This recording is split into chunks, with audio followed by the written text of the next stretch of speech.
Imagine a grandmother. Usually when you picture that word, you think of, I don't know, warmth.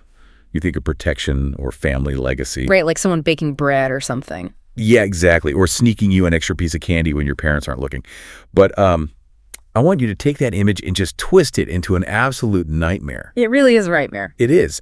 Imagine that same grandmother systematically hunting down and murdering her own infant grandchildren, every single one she can find, and all just to secure a political office. Which just sounds completely unhinged. It does. You would think it was the plot of like a dark fantasy novel or a prestige television show.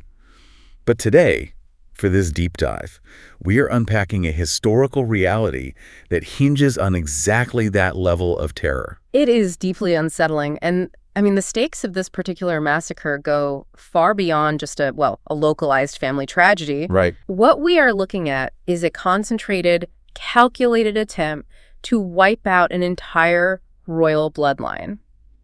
And not just any bloodline, but the specific genetic lineage that the entire biblical narrative claims leads directly to Jesus Christ. Wow. So welcome to this deep dive. If you're pulling out your Bible app right now, or if you're just listening on your commute and want to understand the architecture of ancient history, you are in the exact right place. Absolutely. Our mission today is to completely unpack what is honestly arguably the most gripping, tense, verse-by-verse thriller in the entire historical record. We're looking at 2 Kings chapter 11. And we have a massive stack of sources in front of us for this one. We really do. We're looking at the classic King James Version text, the modern phrasing of the Message translation, just to get a feel for the conversational flow, along with some incredibly dense historical commentaries and theological essays. Right, because we're going to examine this from every conceivable angle today. We are diving into the political maneuvering, the emotional trauma, the psychological profiles of the people involved, and, the unseen spiritual warfare happening behind the scenes. Which is huge. It is, because you really cannot understand the gravity of this one chapter without realizing that the cosmic destiny of humanity was basically bottlenecked into a single dusty storeroom. Okay, let's unpack this. Yeah. Because before we can even comprehend a grandmother ordering a massacre in verse 1, I feel like I need to understand the map. That's a good place to start. I was looking through the historical commentaries we gathered for you, the listener, and they kept referencing this massive national split that happened decades prior. So why does a divided nation matter to a murder plot? Well, it matters because geography is often destiny, right? Yeah. Especially in the ancient Near East. If we connect this to the bigger picture, you really have to rewind to the aftermath of King Solomon's reign, which is around 931 BC. Okay, setting the stage. Exactly. Under David and Solomon, the nation of Israel was a united, absolute powerhouse. But after Solomon died, his son Rehoboam made some incredibly arrogant taxation decisions. As politicians do. Right, exactly. And the nation fractured. It violently split into two distinct and honestly often warring kingdoms. Hold on, let me get this straight for the listener, just to keep the map clear in our heads. So you have the northern kingdom. In the text, it gets called Israel or Ephraim or Samaria or the house of Joseph. Correct. And it's made up of 10 of the 12 tribes. It has the agricultural wealth. It has the larger population. But our notes say it was completely apostate from the moment it was formed. Let's define that. What does it actually mean for a whole nation to go apostate? Well, apostasy isn't just a casual drifting away from religious traditions. Right. It is a deliberate structural rebellion against the truth you previously claimed to hold. The very first king of the north, Jeroboam, realized that if his people kept traveling down south to Jerusalem to worship at the temple, they might just reunite with the southern kingdom. So it was a political problem for him. Entirely. So purely out of political paranoia, he set up golden calves in the north and basically told the people, these are your gods now. It was state-sponsored idolatry disguised as convenience. So it's a completely manufactured religion just to maintain border control. Yes. And that spiritual decay, it compounded over the generations. By the time we get to the era just before our chapter today, the northern kingdom is ruled by King Ahab and his Phoenician queen, Jezebel. Oh, Jezebel. Everyone knows that name. Right. It's infamous. And they didn't just tolerate idolatry. They imported the worship of Baal and made it the mandatory state religion. And Baal worship was a vicious, demonic system. I mean, characterized by extreme cruelty, temple prostitution, and the active hunting and murder of Yahweh's prophets. Just incredibly dark stuff. Then looking south, you have the southern kingdom. known as Judah or Jerusalem. Zion, the house of David, is much smaller, right? Just two tribes, Judah and Benjamin. Very small in comparison. And it's often the political underdog. It certainly struggled with its own corruption and bad kings. But here's where it gets really interesting to me. I always thought this civil war, this division of the kingdom, was just a tragic punishment for Solomon's sins. Many people read it that way. But one of the theological essays we have here calls it a spiritual quarantine, which I found fascinating. How does a national border act as a quarantine? What's really fascinating here is how divine providence operates through human disaster. Yes, the division was a judgment, but it was also a divine firewall. I love that analogy. Think about how a quarantine works in a biological outbreak or, how a firewall operates on a computer network. You isolate the infected sector to save the core hard drive. Right, you cut off the bad part. Exactly. The northern kingdom, under Ahab and Jezebel, was entirely infected by the Baal virus. If the nation had remained united, that total cultural and spiritual apostasy would have swept through the entire populace in a matter of years. The wealth and the influence of the North would have just swallowed the South completely. Without a doubt. By splitting the nation, the physical, geographical, and political hostility between the two kingdoms actually hindered that spiritual infection from taking total control. Okay, I see. The southern kingdom was buffered. And that buffer was absolutely critical because the South held the lamp of David. God had made an unconditional covenant promise back in 2 Samuel 7 that the Messiah, the Savior of the world, would be born specifically through the biological royal lineage of David. And that bloodline only existed in the South. Precisely. Okay, I track with the firewall analogy. It makes perfect sense. But I do have to push back on the logistics here. Sure. Because if the division was a firewall, how did the virus of Baal worship still manage to breach the walls of Jerusalem? Because by the time we hit 2 Kings 11, the malware is fully in the mainframe. Right. And this raises an important question about the fatal flaw of human politics. You can build the strongest firewall in the world, but it really doesn't matter if someone on the inside opens the door. The firewall was breached through a political marriage. King Jehoram, who was the king of Judah in the south, decided to make a peace treaty with the north. And to seal the deal, he married a woman named Athaliah. Let me guess. She's from the North. She is the daughter of Ahab and Jezebel. Unbelievable. A wedding ring bypasses the firewall. That is absolutely terrifying. It is the ultimate Trojan horse. By marrying Athaliah, the king of Judah took the Ahab infection, the spirit of Jezebel, the devotion to Baal, the ruthless, murderous ambition, and injected it directly into the royal bloodstream of the house of David. So the quarantine failed. It failed not because of an invading army, but because of a catastrophic compromise. And that sets the exact stage for the absolute horror of verse 1. Okay, so we open 2 Kings chapter 11, verse 1 hits like a sledgehammer. Athaliah's son, King Ahaziah of Judah, is killed in battle. He's dead. Now, I need to stop right here. I was reading the psychological breakdowns of this event in our sources, and I'm struggling to wrap my head around her reaction. It's hard to process. Normally, a mother mourns her son. There is a period of national grief. But the text says, when Athaliah, the mother of Ahaziah, saw that her son was dead, she arose and destroyed all the seed royal. Yeah. She destroyed the seed royal. Her own grandchildren, nephews, cousins, anyone with a drop of Davidic blood.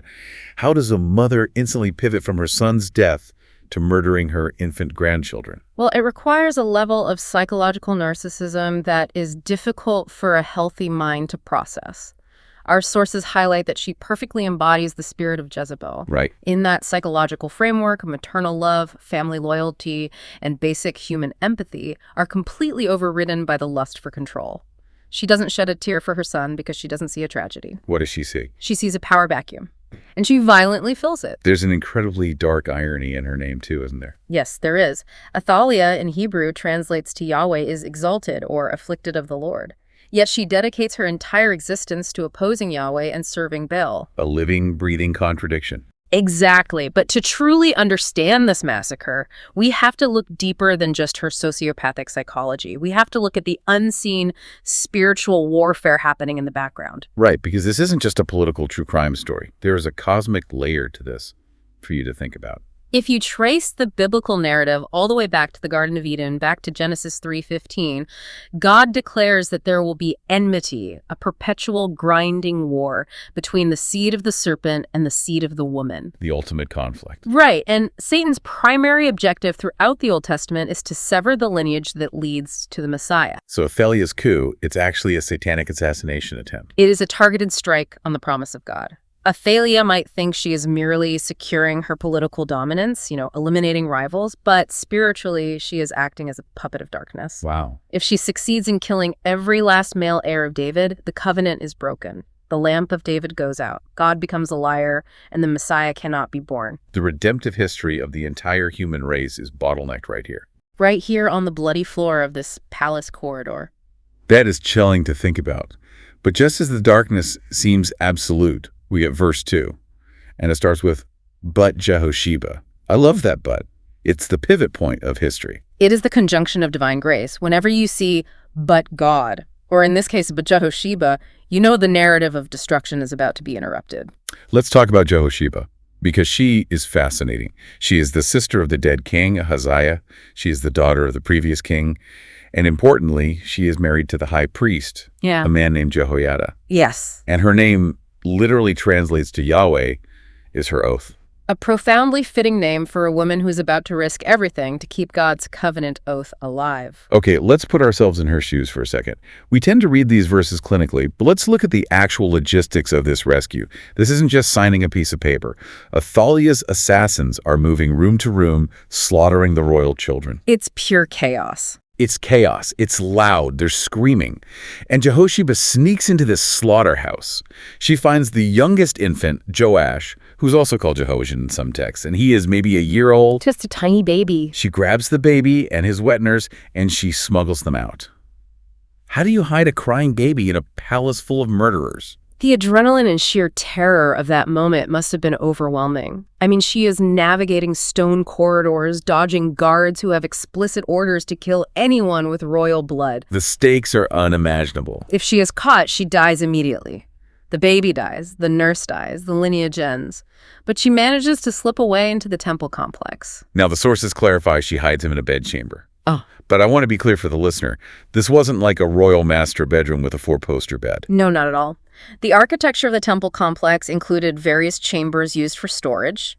This was likely a storeroom where extra mattresses, bedding, and supplies for the priests were kept. So just a forgotten, dusty closet in the house of God. Exactly. And verse 3 tells us that Joash was hidden with her in the house of the Lord for 6 years. 6 years. Imagine being that child. Your entire world is the interior of the temple. It's all you know. You are the true king of the nation, but you are playing in the shadows of the altars, keeping your voice down.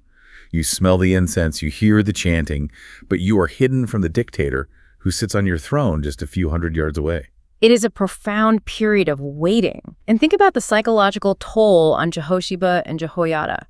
Every single day for 6 years, they have to maintain this secret. The stress of that must have been immense. Oh, absolutely. And from the outside, looking at the nation of Judah, it appeared that evil had won a total victory. Right, because Athaliah is in charge.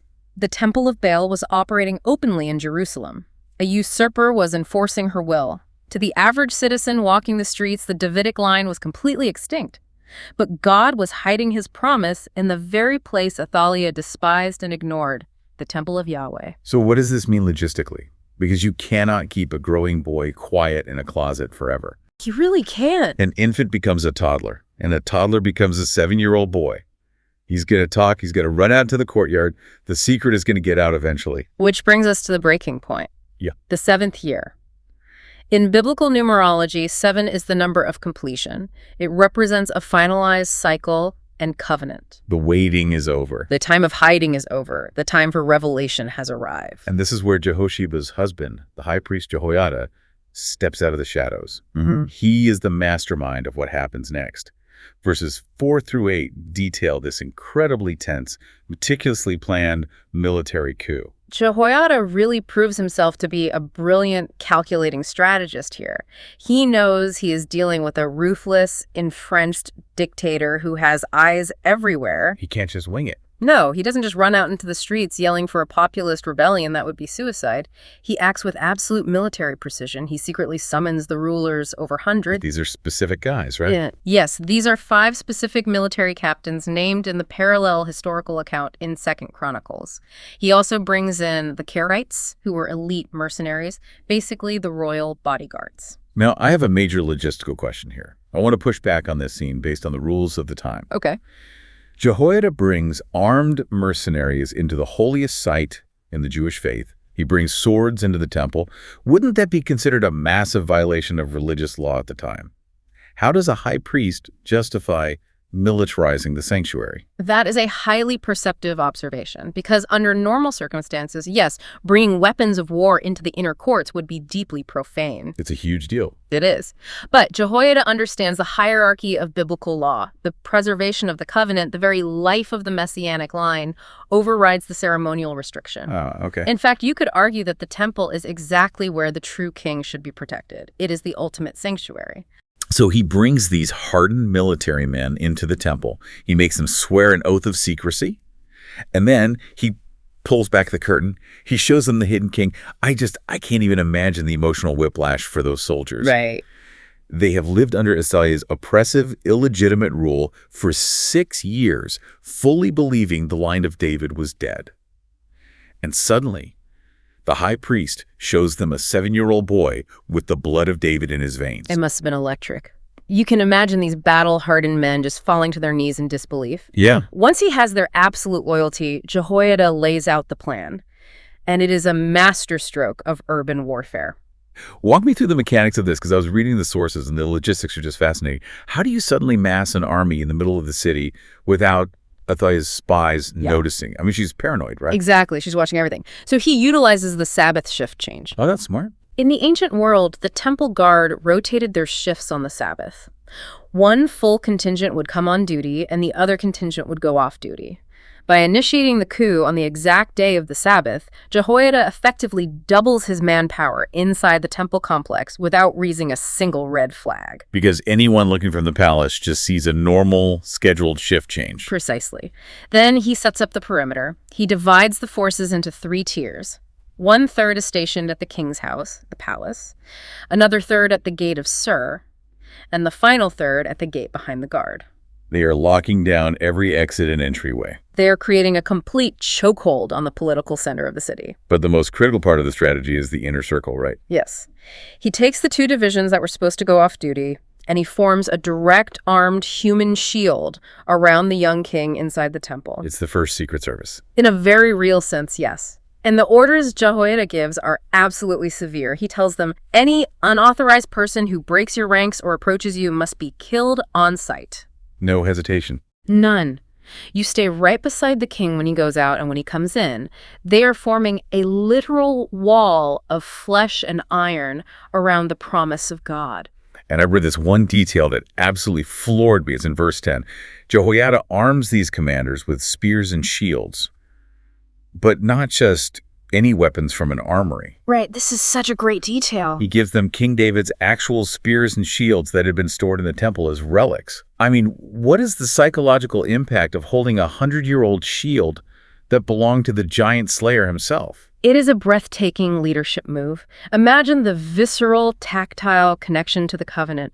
These soldiers aren't just staging a modern political coup. By gripping the ancient battle-scarred weapons of the founding father of the dynasty, they are physically participating in a divine mandate. It's like they're holding history. They're holding the history of God's faithfulness right in their hands. It turns a political rebellion into a holy crusade. So, the trap is set, the perimeter is secured, the men are armed with David's weapons. The tension is at an absolute maximum.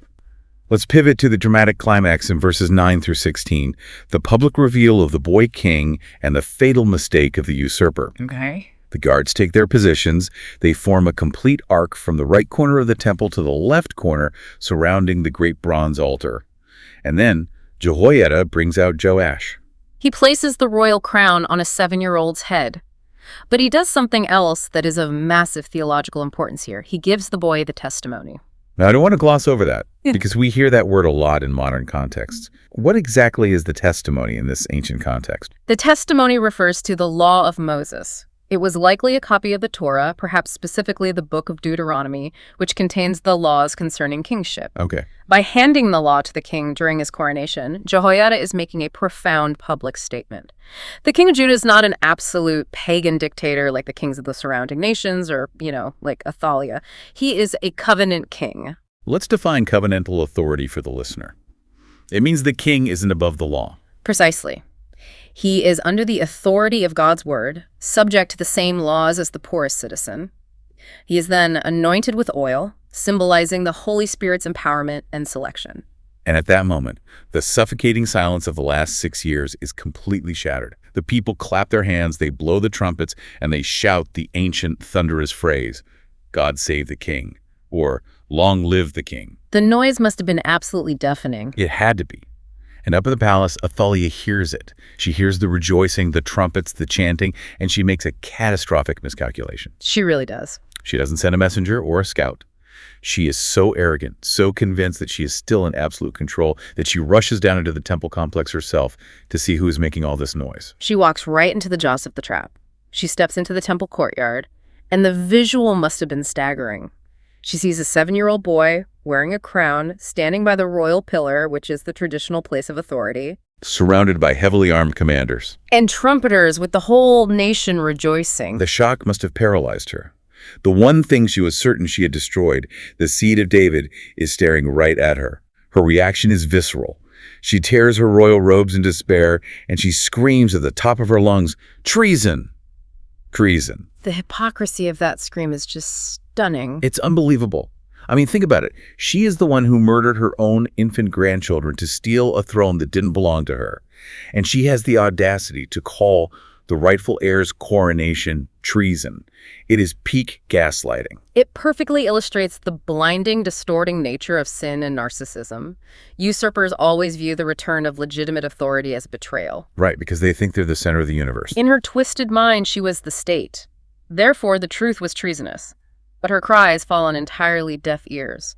The military has shifted its allegiance back to the true covenant. And Jehoiada is ice cold here. He doesn't panic. He gives the order, take her out between the ranks and kill anyone who tries to rescue her. But he adds a very specific caveat. He says, do not kill her here in the temple of the Lord. Even in the adrenaline-fueled middle of a revolution, Jehoiada maintains reverence for the holiness of God's house. He refuses to allow the sacred space to be defiled by the execution of a wicked tyrant. So the guards seize her, they drag her out, and the text notes specifically that she is taken out through the horse's entrance to the palace grounds, and she is executed right there in the dirt. There is a deep poetic justice to that location. Explain that. Well, Athaliah carried the spirit of her mother, Jezebel. Jezebel lived like a predatory beast, shedding innocent blood, and if you know her history, she died by being thrown to the dogs. Oh, wow. Athaliah lived with the same beastly, ruthless nature, and she meets her end in the filth where the beasts tread the horse corral. The toxic legacy of Ahab and Jezebel in Judah is finally wiped out. Okay, so the dictator is dead. But I imagine you can't just flip a switch and say everything's fine now. No, not at all. She's been running a pagan state for 6 years. The entire infrastructure of the city is corrupted. How do you even begin to deprogram a nation that has been living under tyranny and idolatry? This brings us to verses 17 through 21, the national cleansing. Political restoration without spiritual renewal is completely hollow. Right. You just replace one corrupt system with another. Jehoiada knows this deeply. He doesn't just put Joash on the throne, dust off his hands, and call it a day. He leads the entire nation in a massive covenant renewal. Our sources call it a three-way covenant. It's between the Lord, the king, and the people. They are formally reaffirming that they are the Lord's people. They are reestablishing their national identity, which had been buried and suppressed under 6 years of pagan totalitarianism. And they don't just sign a piece of parchment and hold a parade. They take immediate, physical, violent action against the corruption. The whole city marches over to the Temple of Baal, which Athaliah had audaciously built right there in the holy city of Jerusalem. Which is incredibly offensive. And they absolutely dismantle it. They smash the altars, they break the idols into pieces, and they execute Matan, the high priest of Baal. This sequence beautifully illustrates how the biblical text views the anatomy of sin. Our sources map this out clearly. Sin doesn't start with murder. It starts with idolatry. tolerating the presence of a false god like Baal. It's a progression. Yes, that distorted worship leads to unchecked ambition. Unchecked ambition leads to the murder of children and tyranny. You cannot heal a nation, or a human heart for that matter, just by changing the behavioral symptoms at the top. You have to dig out the roots. True restoration requires the violent, uncompromising removal of the idol, alongside the installation of the rightful king. Only after the temple of Baal is smashed to dust is the young king escorted from the Lord's temple through the gates and finally seated on the royal throne in the palace. And the chapter ends with this incredibly satisfying emotional verse 20. So all the people of the land rejoiced, and the city was quiet. I want you, the listener, to feel the weight of that word quiet. It is the silence after a 7-year alarm bell finally stops ringing. Exactly. 7 years of totalitarian, illegitimate rule. A regime built on paranoia, terror, and the blood of children collapsing in a single morning. And it's replaced by the stability of a legitimate, covenantal authority. That quiet isn't just the absence of street noise. It represents the deep psychological peace that only follows righteous justice. It is the collective sigh of relief from an entire society that has been holding its breath. So we've been treating this as a historical thriller, which it absolutely is. It has all the makings of a blockbuster film. But our sources dive deep into how this chapter serves a much deeper symbolic purpose. They use the word typology to explain how this stretches all the way into the New Testament. Yes. Now, before we map this out, let's define typology for the listener. We're not just talking about a loose metaphor or a literary motif here, are we? How does a historical type actually function in these ancient texts? That's a vital distinction to make. In biblical theology, typology is the study of how real historical events, persons, or institutions are sovereignly orchestrated by God to foreshadow and anticipate later greater realities, specifically the person and work of Jesus Christ. So it's not just a story device. It's not just an author writing a clever allegory. It is history itself acting as a prophetic preview. The blueprint of redemption repeats itself. Okay, let's look at the blueprint of 2 Kings 11. Let's start with Joash. Joash is a stunning, high-definition type of Christ. Think about the direct parallels. He is the true royal heir, targeted for death as an infant by a paranoid, murderous ruler. Which sounds exactly like the Christmas story. It maps perfectly onto Jesus, who was targeted as an infant by King Herod's massacre of the innocents in Bethlehem.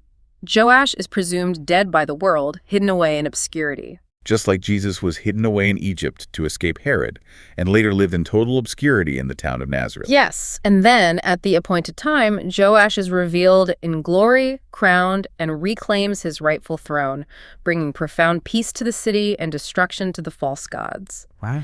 It is a perfect micro-narrative of both the first and second comings of Christ, the hidden king who returns to set the world right. That is amazing. Okay, what about Athaliah? How does she fit into this prophetic preview?